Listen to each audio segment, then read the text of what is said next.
All right, here we go. Zab Judah, welcome back. All right, thank you for having me back. Second time back, but in between that time, you actually did your first interview for VladTV with Mike Tyson. The one and only. The one and only. Mike Tyson. Yeah, and that's actually running right now, Yeah. doing big numbers, doing very big numbers. Mm-hmm. And the one thing I noticed, because I actually sat in on that interview and watched it, was that Mike really seems to have a lot of respect for you. It's my brother. Yeah. Yeah.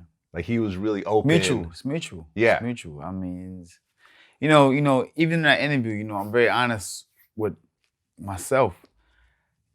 Being around Mike, fighting on his cards, being around him every day, you still, when the cameras, when we started filming and we yell action, I felt like a fan. I felt like a kid again, like oh, Mike Tyson, Mike Tyson. You know what I mean? Like still, so it'll never be like where I look at, Mike Tyson to be like, oh, he's my equal, or he's my peer, or he's my, you know what I'm saying? Like I still look at him like that's Mike Tyson. That's the Immortal, big homie Mike Tyson. Yeah, I mean, anyone in our age range, I mean, we're a few years apart, but anyone in their 40s, 50s, late 30s, that was our boxing hero.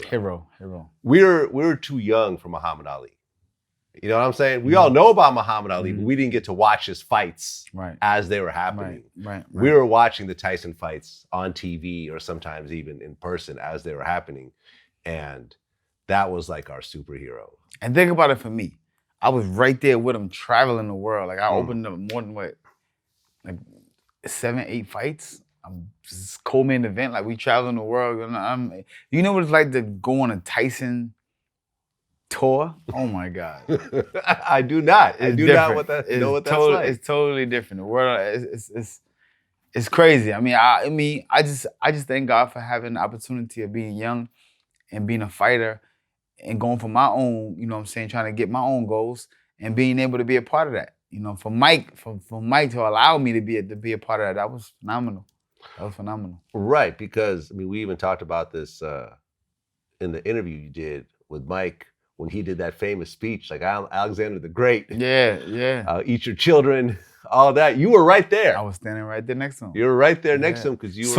As soon as he finished and he turned to walk, you could see me. You could see my 6-point star of David on my hat. Yeah. Yeah. You see it, yeah. Who'd you fight that night?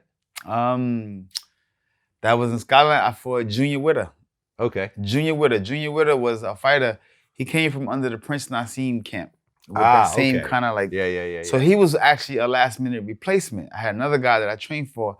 And then once we got over there, my guy, something happened. I don't know, he can't make the medicals or something. And he was out, and then they put this guy in. So I had 2 days notice, and it was like, oh, he's one of those, I didn't see no tapes or nothing. And he got in the ring, he started all that crazy, I was like, what the hell is this crazy shit? But it was a good fight. I took him 12 rounds, I beat him, you know what I'm saying? But, to this day, he's a good friend of mine now, still too. That's what it is.